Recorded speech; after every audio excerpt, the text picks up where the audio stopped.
சீமானுக்கு மானம் இருக்குதான்னு கேட்டேன். ஏன் ஒரு மயிரக்கூட புடுங்க முடியலைங்கிற ஒரு விடயத்தை சொன்ன நம்ம சேகுவேர ஜெய்சங்கர் அப்படிங்கிற ஒரு பத்திரிகையாளர், அவர் பத்திரிகையாளரா சரி பத்திரிகையாளர், மூத்த பத்திரிகையாளர்னு போடுறாங்க.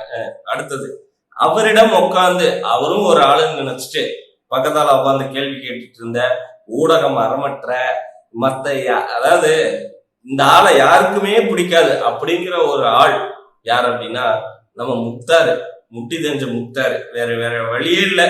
அவரு எதையாச்சும் இந்த வன்மத்தை மனசுக்குள்ள வச்சுக்கிட்டு எப்படியோ ஒண்ணு யார்ட்டையாச்சும் காசை வாங்கிட்டு பொழப்புக்காக பொழப்பு நடத்தி கொண்டு இருக்கும். கேள்வி கேட்கறங்கிற பேர்ல, அறமற்ற கேள்விகளின் நெறியாளருங்கிற பேர்ல உக்காந்துக்கிட்டு கேள்வி கேட்கறதுக்கு முன்னாடி அவங்க பதில் சொல்லுவாங்க. ஒரு கேள்வி கேட்டா எதிராளிக்கு பதில் கொடுக்கறது, அவங்க பதில் சொல்றதுக்கும் அதை விளக்குறதுக்கும் வாய்ப்பு கொடுக்கணும். அதை என்ன பண்ணுவாங்க, அவங்க பேசுறதுக்குள்ள இங்க 10 கேள்வி கேட்கறது இடைமறித்து அவங்கள பேச விடாம கேள்வி மேல கேள்வி கேட்கறது. அப்புறம் மறுபடியும் அவங்க பேசி அதுக்கு விளக்கம் கொடுத்துருப்பாங்க இல்லையா, அதை ஒழுக்கமா அதை முழுசாவே அந்த ஊடகத்துல போட்டிருக்க மாட்டாங்க. கட் பண்ணி எரிஞ்சிட்டு அவங்களுக்கு தேவையானது அந்த வார்த்தையை பிடிச்சி தொங்கிட்டு போட்டிருப்பாங்க. இந்த மாதிரியான ஒரு செயல்பாடு குறித்து தான் நாம இந்த காணொலியில, அதுவும் அண்ணனை பத்தியும் நாம் தமிழர் கட்சி உறவுகள் பத்தியும் அன்னி கயல்வெளி அவர்கள் பத்தியும் ரொம்ப கேவலமாக பேசி எப்படி சொல்றது, ஊடகம் அறமற்ற ஒரு செயலா தொடர்ந்து இதே நிலைப்பாட்டில் இருக்கக்கூடிய ஒரு நிலையை பத்தி தான் நம்ம இதை பத்தி எப்படி இந்த காணொலியில நம்ம எப்படி அதை எடுத்துக்கிட்டோம், இதை எப்படி நம்ம பார்க்குறோம், இதை எப்படி அணுகிறோங்கிறத நம்ம இந்த காணொலியில ஒரு தொகுப்பா பார்க்க போறோம். உங்களோட நான் உயிர்மை வசந்தகுமார். ஊடகம்னா ஒரு அறம் இருக்கணும், ஒரு நெறியாளர்னா ஒரு சிந்தனை இருக்கணும். இந்த ரெண்டுமே எதுவும் இல்லாத ஒரு முக்தாரு, ஒரு முக்தி தெரிஞ்ச முக்தாரு, அப்படித்தான் நம்ம எடுத்துக்கிறோம். அவரை பத்தியான ஒரு முழு தொகுப்பா இந்த காணொலியில பார்க்க போறோம். வாங்க காணொலிக்குள்ள போவோம்.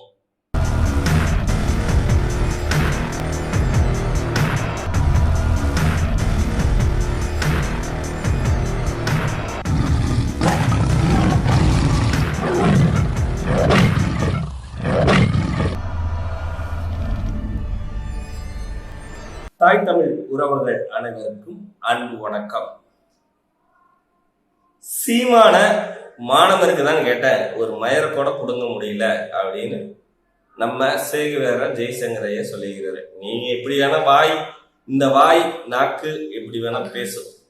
அதே மாதிரி அதைய ஒரு பெருசா எடுத்துக்கிட்டு அதை ஒரு கேள்வின்னு உங்களையும் மதிச்சு உட்காந்து பக்கத்தால யார்கிட்டையுமே மதிப்பில்லாத ஒரு ஆளு கேள்வி கேட்டுருக்கிறாப்ல பார்த்தீங்களா, அவருக்கும் இதுல பதில் சொல்ல போறோம். சரி, உங்களுக்கு தான் இப்படி, நாங்க இதை எப்படி அணுகிறோம் அப்படின்னா, சகோதரர் முக்தார் அவர்களை நாங்க உண்மையால பாராட்டுறோம். கேள்வி கேட்டு அடுத்தவங்களுக்கு கேள்விக்கு பதில் சொல்லாத மாதிரி திணறடிக்கக்கூடிய ஒரு திறமையுள்ள ஒரு கேவலமான திறமை.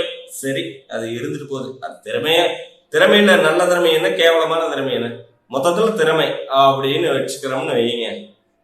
ஒருத்தர்கிட்ட நம்ம ஒரு கேள்வி கேட்கிறோம், அவர் கேள்விக்கு பதில் சொல்றதுக்கு முன்னாடி மறுபடியும் கேள்வி கேட்டுட்டு இருந்தோம்னா அதற்கு பேர் என்னன்னு சொல்லுவாங்கன்னா, என்னையே பல பேர் திட்டிக்கிறாங்க. ஆனா உங்களை எப்படி சொல்லுவாங்க அப்படின்னா, நான் எப்படி சொல்லிட்டு சமூக வலைதளத்துல உங்களுக்கு அந்த பேட்டி கீழே கழுவி ஊத்தி இருப்பாங்கல்ல, அதுல இருந்து நான் எடுத்து சொல்றேன் ஒரு தொகுப்பா. உங்களை மண்டப்புழு பிடிச்சவரு, மண்டப்பூச்சி பிடிச்சவரு அப்படின்ட்டு எல்லாம் திட்டுறாங்க. நான் திட்டலையப்பா, அங்க வந்ததை நான் சொல்றேன். இப்படியெல்லாம் தனக்குன்னு ஒரு திமிரு, ஆணவம், எனக்கு தான் எல்லாம் தெரியுங்கிற நினைப்பு அப்படின்னு அவங்க திட்டுறாங்க. சரி, இது எல்லாம் ஏன், உங்களுக்கு என்ன பிரச்சனை, மன உளவியலாளர்கிட்ட போய் நீங்க ஏன் சந்திக்க வேண்டிய சூழ்நிலை இருக்கு அப்படின்னு கேட்டா, இதுவே அண்ணாமலையா இருக்கட்டும், அல்லது முதலமைச்சர் ஸ்டாலின் ஐயாவா இருக்கட்டும், அல்லது எதிர்கட்சி தலைவர் நம்ம எடப்பாடி ஐயாவா இருக்கட்டும், நீங்க இந்த மாதிரி அவங்கள வசப்பாடி நீங்க கேள்வி கேட்டுருங்க, வச்சு செஞ்சு விட்டுருவாங்க. ஆனா சீமான அண்ணனை நீங்க எவ்வளவு வச்சு செஞ்சாலும் ஏன் பொறுமையா இருக்கிறாரு தெரியுமா? எல்லா உயிரினங்களுக்குமான அரசியல் பேசுறப்ப அந்த வகையாராக்கல்ல நீங்களும் ஒண்ணு அப்படிங்கிறதுனால அவரு போ மன்னிச்சுட்டு போ அப்படின்னு போயிட்டு இருக்கிறாரு. அண்ணன் உங்ககிட்ட நான் அண்ணன்ட்ட பேட்டி எடுக்கிறேன்னு சொன்னேன், ஆனா அவர் தான் வரமாட்டேனாரு. நீ பேட்டி எடுத்து கிழிச்சதுதான் எங்களுக்கு தெரியுமே, அந்த பேட்டியில பேசக்கூடிய ஒரு விடயம் சேகுவேரா ஜெய்சங்கர் ஐயாவுக்கும் நாங்க சொல்றோம், நீங்க பேசுனது முழுசா அதுல வந்திருக்குதுன்னு சொல்லுங்க பார்க்கலாம்.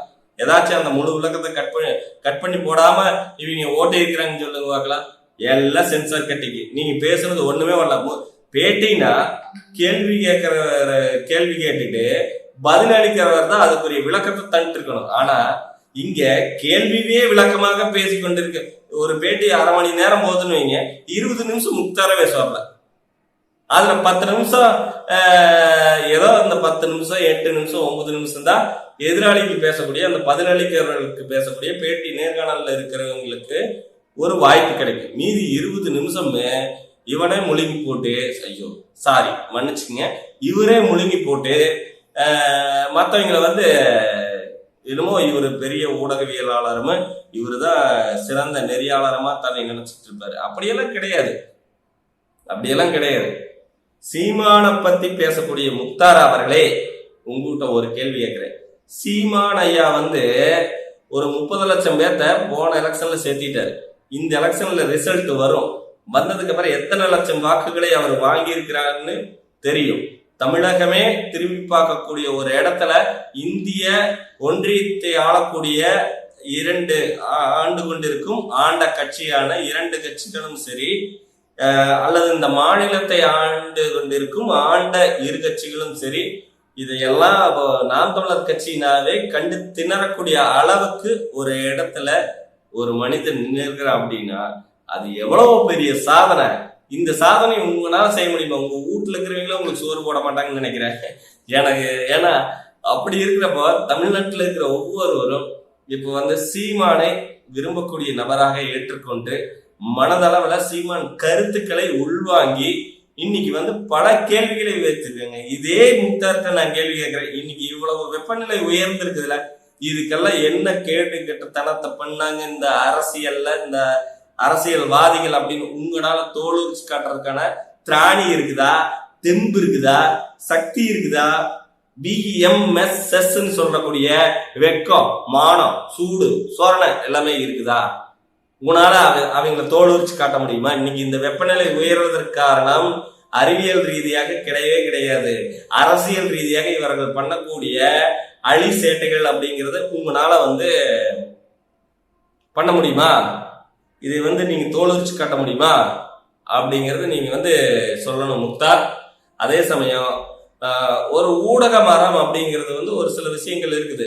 அதாவது ஒருத்தட்ட பேசுறப்ப இல்ல ஒரு தலைவனை பற்றி பேசக்கூடிய இடத்துல ஃபேமிலியை பத்தி பேசி அந்த ஃபேமிலியில இவங்க யாருன்னு பேசக்கூடிய முக்தார் அவர்களே, உங்க ஃபேமிலியில யாரு உங்களுடைய மனைவி? உங்களுடைய மனைவி எங்களுடைய சகோதரி.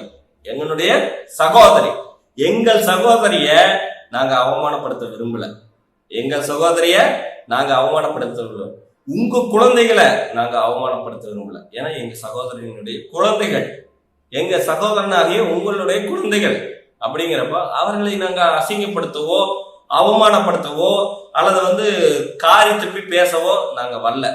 ஏன்னா அவர்கள் நீங்கள் செய்யும் தவறுகளுக்கு அல்லது நீங்கள் புரிதலற்று செய்யும் தவறுகளுக்கு, நீங்கள் வன்மத்தை வச்சு கொண்டு செய்யக்கூடிய தவறுகளுக்கு அவர்கள் எப்படி பொறுப்பாவார்கள்? அந்த மாதிரி கயல்விழி அண்ணி வந்து நாம் தமிழர் கட்சியினுடைய சட்ட ஆலோசகராக வந்துட்டாங்க. அதை திருத்தம் உண்மையாலும் ஒன்றை மட்டும் பிடிச்சிக்கிறது பொதுவாகவே பார்க்கணும். இங்க சட்ட ஆலோசகர்னு பல பேர் இருக்கிறாங்க, மூத்த வழக்கறிஞர்கள்லாம் இருக்கிறாங்க.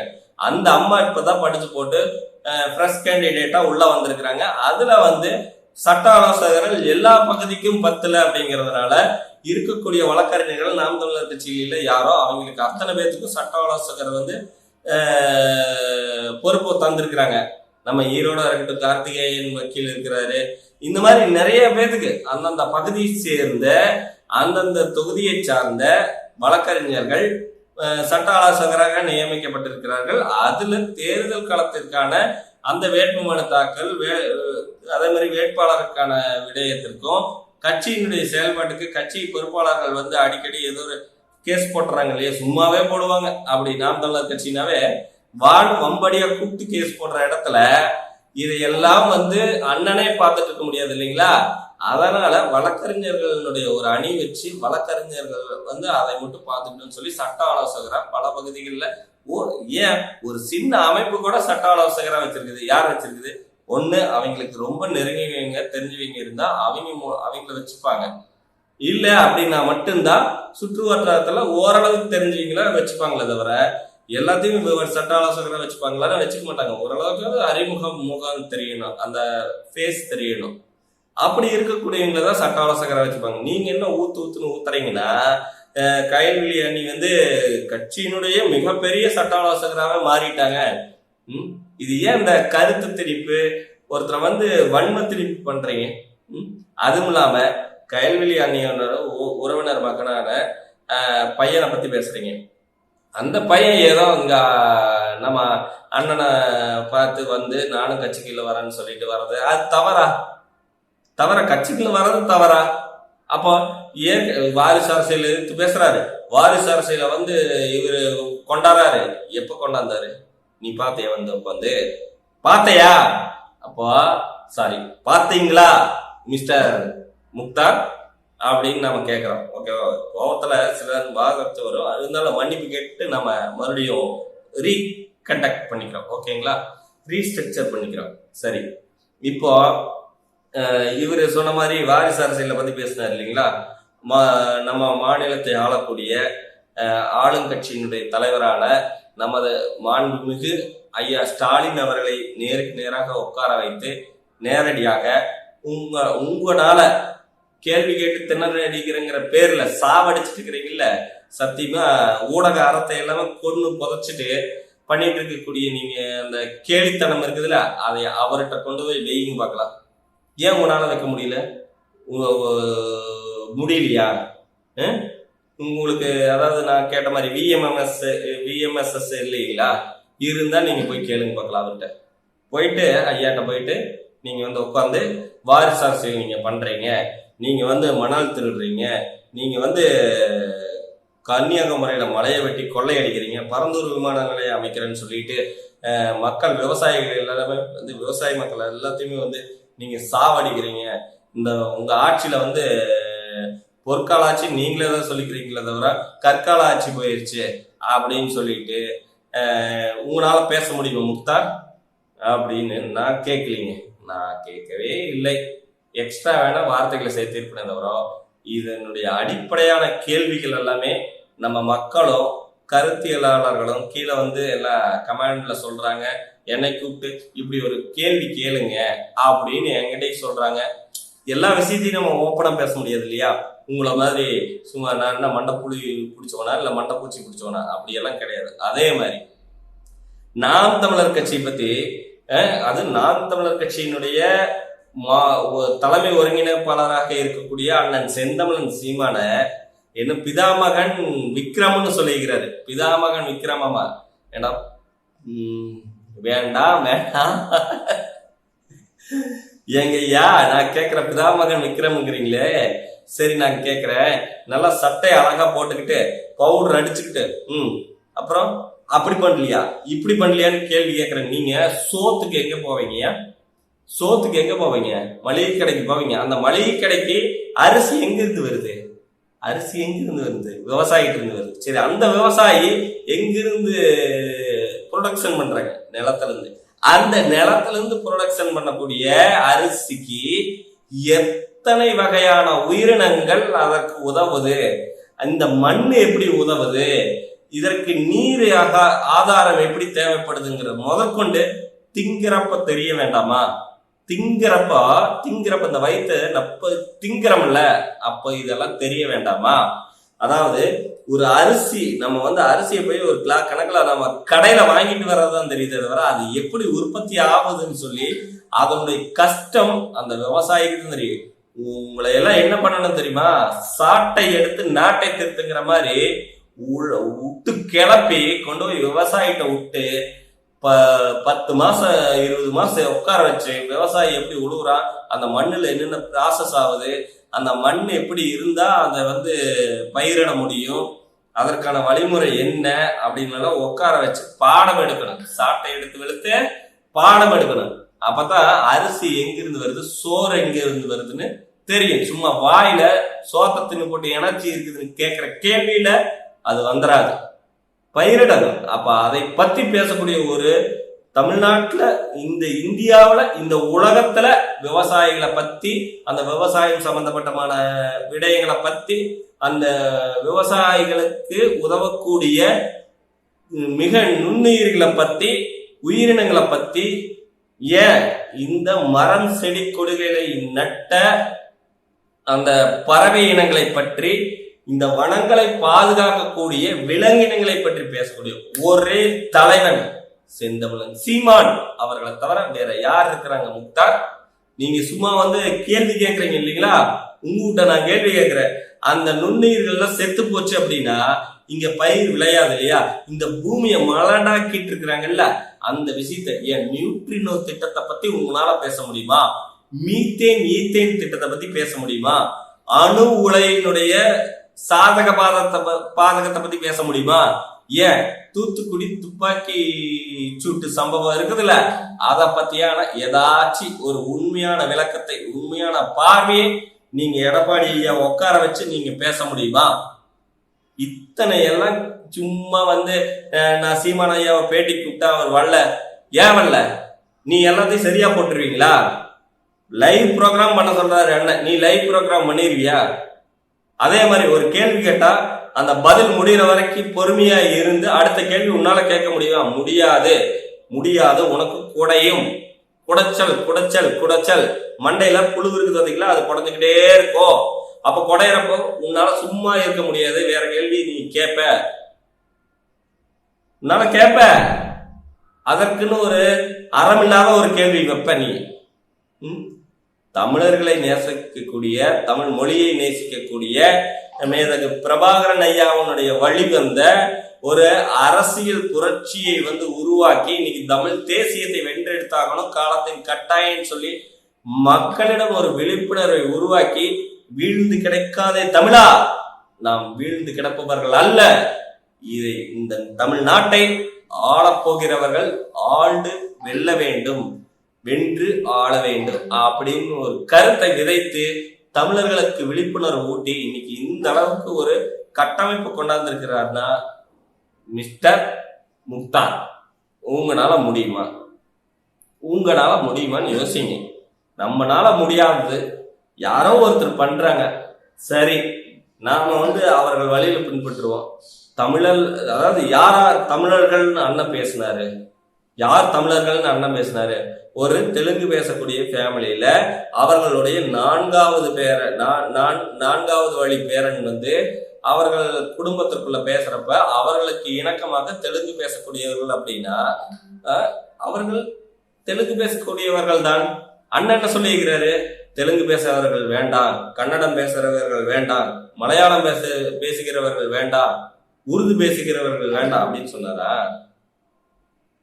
எல்லோரையும் வாழ வைப்போம், தமிழர்கள் மட்டும் ஆள வைப்போம் அப்படின்னு தான் அண்ணன் சொல்றாரு.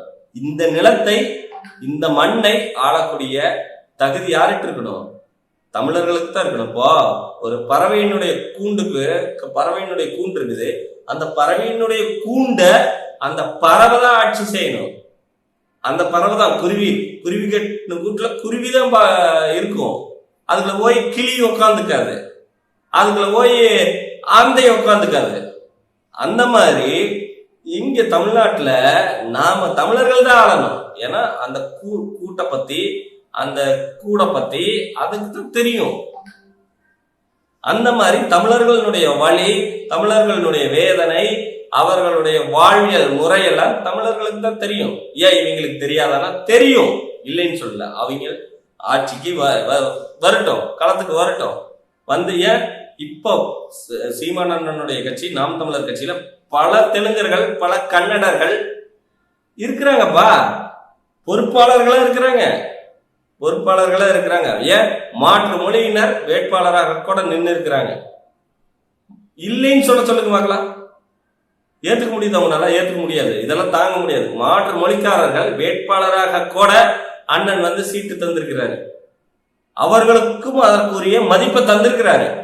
ஆனா தலைமை ஆட்சி பீடம் தமிழர்கள்ட்ட இருக்கணும்னு தான் சொல்றாரு, எல்லாத்தையும் அனுசரிக்கணும். சரி, அந்த மாற்று மொழிக்காரர்கள் பொறுப்பாளராக வேட்பாளராக நிற்கக்கூடிய அளவுக்கு களங்கண்டு இருக்கிறாங்க அப்படின்னா அவங்களுக்கு என்ன பிடிச்சது? அவங்களுக்கு தெரியாதா நம்மள தெலுங்கர்னு திட்டுறாங்க, நம்மள கன்னடர்னு திட்டுறாரு, நம்மள மலையாளின்னு திட்டுறாங்க? தெரியும்.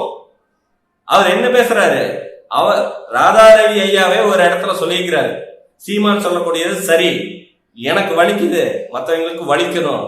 அந்த மாதிரி இந்த நாட்டை, தமிழ்நாட்டை தமிழர்கள் தான் ஆளணும்னு ஐயாவே சொல்லியிருக்கிறாரு. ஒரு மேடையில, பொது மேடையில, ஒரு விழாவில் சொல்லியிருக்கிறாரு.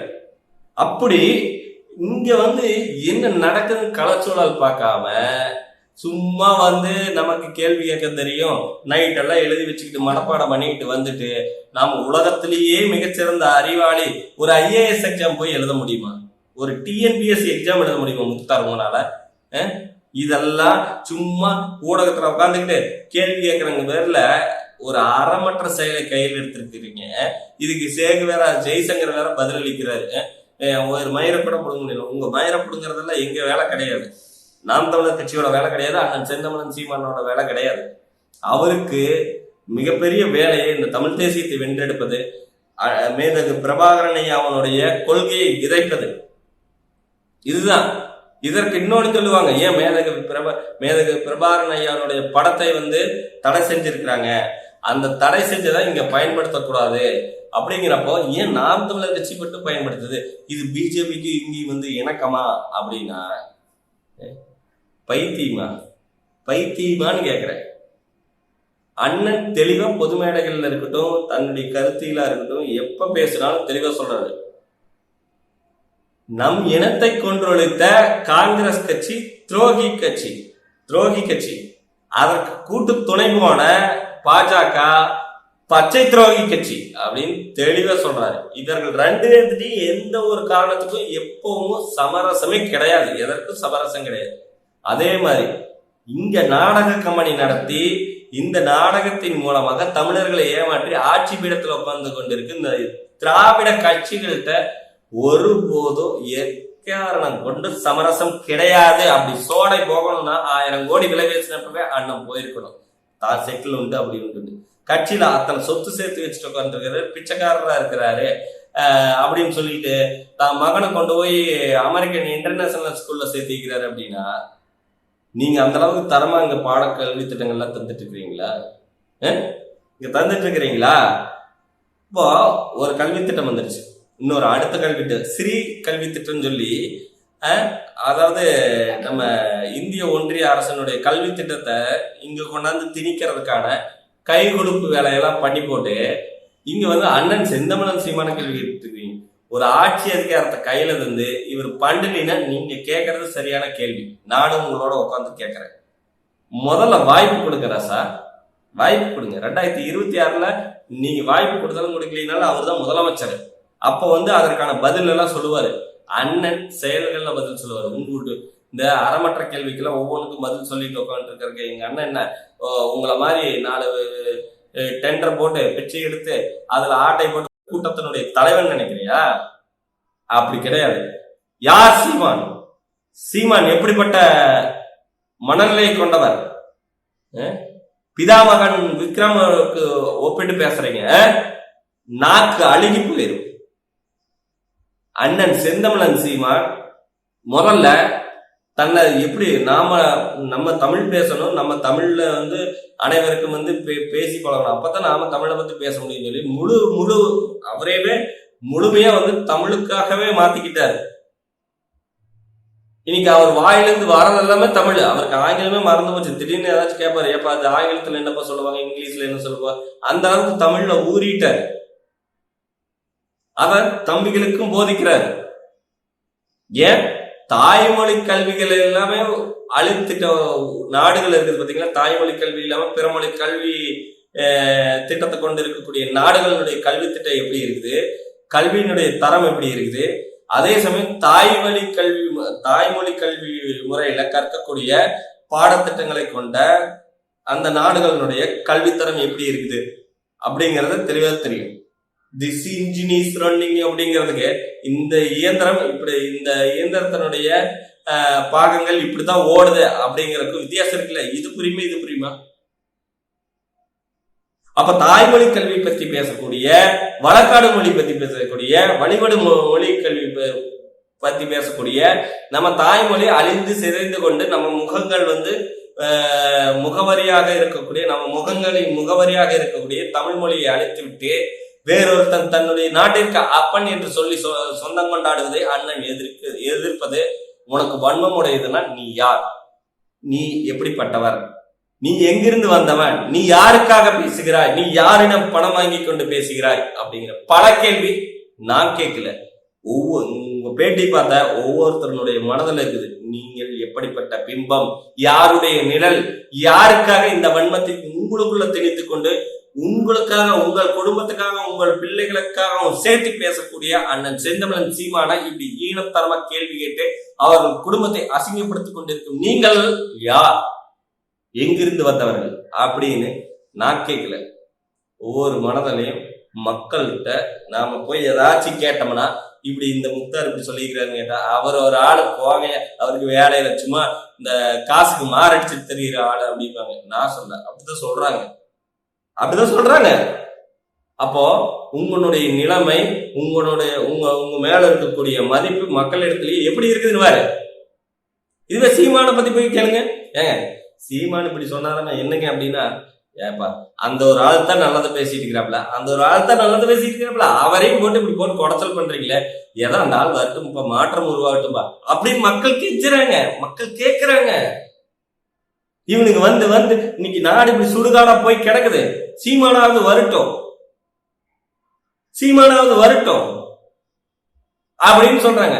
ஏன் இதே முக்தாரு இவிஎம் மிஷினை பத்தியும் விவிபேட்டை பத்தி பேச முடியுமா? பேசுவீங்களா மிஸ்டர் முக்தார்? அதுல நடக்கக்கூடிய இப்ப வந்து இந்த தேர்தல் ஆணையத்தை பத்தி இப்ப நிறைய நியூஸ் வந்துட்டு இருக்குது இல்லைங்களா? இத பத்தியே ஒரு பார்வை எடுத்துக்கிட்டு உங்களால பேச முடியுமா? அதை வந்து இல்ல, இதுல வந்து நிறைய ஃப்ராடு நடக்கிறதுக்கான வாய்ப்பு இருக்குதுன்னு சொல்லி, ஒரு ஹேக் பண்ணக்கூடிய வாய்ப்பு இருக்குதுன்னு சொல்லி ஒரு தகவல் தொழில்நுட்ப பிரிவை சார்ந்தவர் வந்து ஒரு விளக்கம் கொடுக்குறாரு. அது மாதிரி உங்களால ஒரு விளக்கம் கொடுக்க முடியுமா? கூலிக்கு மாரடிக்கிற நீங்க இந்த மாதிரி விடயங்களை பேச முடியுமா? ஏன் சீமானை பத்தி பேசினா மட்டும்தான் அவங்களுக்கு சோறு கிடைக்குமா? அதனாலதான் படைக்கிறீங்களா? அந்த சோறு நாளைக்கு இல்லாத போயிருங்க முக்தார், இல்லாத போயிரும். நம்ம கடந்த வந்த பாதையை சிந்திக்கணும். இங்க விவசாயிகளை சிந்திக்கணும். அந்த சோறு ஏன் இல்லாத போகுது அப்படின்னா, இந்த தமிழ் தேசிய இனத்தின் பெருந்தலைவனாக மேதகு பிரபாகரன் அவர்களுடைய வழியில வந்த கரம் கொடுத்து அதாவது அரசியல் புரட்சி அப்படிங்கிற ஒரு மாற்று விஷயத்தை இங்க வந்து திணிச்சு தமிழ் தேசியத்தை வெல்ல வைக்கணும்னு தூக்கம் இழந்து பாடுபட்டு கொண்டிருக்கும் அண்ணன் செந்தமிழன் சீமானை வந்து பேசுறது நியாயமற்ற செயல். அவர் ஒருத்தர் தான் வந்து இந்த விவசாயிகளை பத்தி, பறவைகளை பத்தி, விலங்கினங்களை பத்தி, உயிர்களை பத்தி, இந்த பூமியை பத்தி அவர் தெளிவா சொல்லியிருப்பாரு. என்ன தெரியுமா? சந்திராயனுக்கு போய் நீ ஆய்வு செய்யற, வியாழன் செவ்வாயில போய் தண்ணி இருக்குதாங்கிற, இங்க நிலத்தடி தண்ணி இல்ல, குறைஞ்சு போச்சு. எங்க போச்சு? எல்லாம் போத்தல்ல போச்சு. அந்த போத்தலை குரங்கு வாங்கி குடிக்குமா, யானை வாங்கி குடிக்குமா, புலி வாங்கி குடிக்குமா, குருவி வாங்கி குடிக்குமா, சிட்டு, காகம், புறா அப்படின்னு இதெல்லாம் வாங்கி குடிக்குமா? மிஸ்டர் முக்தார், நீங்க குடிப்பீங்க. ஏன்னா இப்படி கேவலமா பேசி பணம் வருதுல, அதுல வாங்கி குடிப்பீங்க. அந்த உயிரினங்களை பத்தி, அந்த பறவைகளை பத்தி உங்களால பேசுறதுக்கு தகுதி இருக்கா? இப்படி ஊடக அறமற்று பேசி உட்கார வச்சுக்கிட்டு மொக்க போட்டுட்டு, அதே சமயம் வந்து பேசக்கூடிய பேச்சுக்களை வந்து கட் செஞ்சு எடுத்துக்கிட்டு, தைரியம் இருந்தா போடுங்க, முழு வீடியோவும் போடுங்க பார்க்கலாம். தைரியம் இருந்தா முழு வீடியோவும் போடுங்க. தெளிவா தெரியுது நீங்க கட் பண்ணி போட்டிருக்கிறது. அவர் சேகுவேர ஜெய்சங்கரை என்ன நாம் தமிழர் கட்சி பேசுறாரு, நாம் தமிழர் கட்சி பத்தி என்ன பேசியிருக்கிறாருங்கிறத நீங்க கட் பண்ணிட்டீங்க. அப்படி இல்லைங்க முக்தார் அப்படின்னு சொல்லிட்டு அவர் சொல்ற விடயத்தை உங்களால போட முடியல. திராணி இல்ல, தெம்பு இல்ல, தைரியம் இல்ல, கோலை முடிஞ்ச போடுங்க. அந்த பிட்டை கட் பண்ணாம ஒரிஜினல் வீடியோ போடுங்க. இதுக்கெல்லாம் இல்லாத நீங்க எல்லாம் வந்து வாய் பேசிட்டு கேள்வி கேட்க வந்துட்டீங்க ஊடகத்துல. ஊடக அறம்னு ஒண்ணு இருக்குதுங்க சகோ, புரிஞ்சுக்குங்க சகோ. முக்தார் சகோ, உங்களுக்கெல்லாம் வந்து நாங்க வந்து பாடம் எடுக்கிற இடத்துல நாங்க இல்ல. நீங்க எல்லாம் வந்து ஒரு மூத்த ஊடகவியலாளர்னு வெளியே சொல்லிக்கிறாங்க, நாங்க சொல்லல. அந்த இடத்துல நீங்க எப்படி இருக்கணும், எப்படி நடந்துக்கணும்னு போய் பல ஊடகத்துல வந்து நெறியாளர்களாகவும் நேர்காணல் எடுக்கிறவங்க எல்லாம் இருப்பாங்களா, அவங்ககிட்ட போய் பாடம் கத்துக்குங்க முக்தார். சும்மா வந்து கேள்வி கேட்கறங்கிற பேர்ல ஒருத்தருடைய பர்சனலுக்குள்ள போய் கேள்வி கேட்கறதும் அதை அசிங்கப்படுத்துறதும் கேவலமான புத்தி உடையது. அதாவது நாம வளர்ந்த வந்த பாதை எப்படியோ அப்படித்தான் இது இருக்கும், அதை தெரிஞ்சுக்கணும் அப்படின்னு சொல்லிட்டு இனிமே இது போன்ற செயல்களை வந்து நீங்க வந்து நிறுத்திட்டு உலக உயிர்களுக்கான இந்த விவசாயிகளுக்கான மக்கள் நலனுக்காக பேசணும்னு சொல்லிட்டு உங்களிடமிருந்து விடைபெறுகிறேன். நன்றி.